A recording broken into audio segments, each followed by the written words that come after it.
Why was the Prophet allowed to marry 9 wives and we weren't allowed to marry 4? The Prophet sallallahu alaihi wasallam, he was a muballigh. He was conveying a message. He wanted more women to be around him to watch what he does so they can convey the message. That's one. Second reason from why he married 9 wives is because the Prophet was accused of being a magician. And if these women see they're with him all the time, and when he's outside, he's going to be with his companions. When is he doing magic? When is he practicing magic? Where is he doing magic? And in one night, he was able to have intimacy with all 9 wives. Prophet ﷺ's action here is teaching us a lot of things.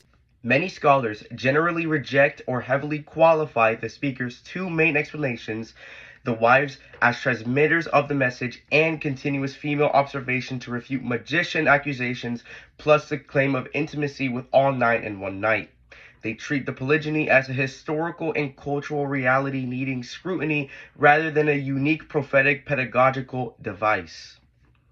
Many marriages, especially after the death of Khadijah, are framed as driven by political alliance, personal desire, or power rather than pure revelation.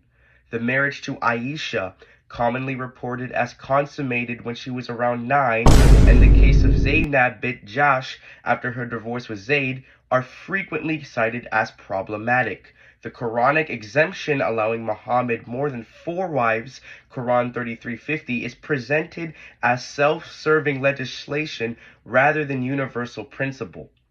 Also, the historical transmission point is false. Wives did transmit some hadith, but scholars note that the bulk of the Sirah and Hadith corpus comes through male companions and later collectors. They do not accept the needed many wives as eyewitnesses rationale as sufficient justification for the number or the circumstances. The magician claims and one-night intimacy claim also fall under. These are dismissed as later hagiographic embellishment. Accusations of sorcery appear in sources, but continuous private observation by wives is not treated as a serious historical counterargument. The physical claim is viewed as legendary rather than evidence of prophetic status.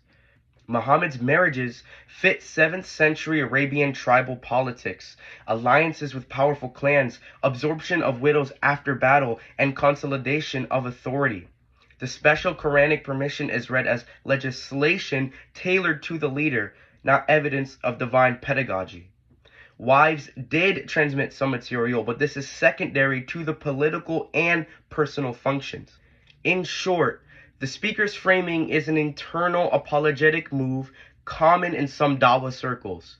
External scholarly sources treat the marriages as historically intelligible within their time, but neither uniquely justified by the transmission rationale, nor morally exemplary by the standard those critics apply.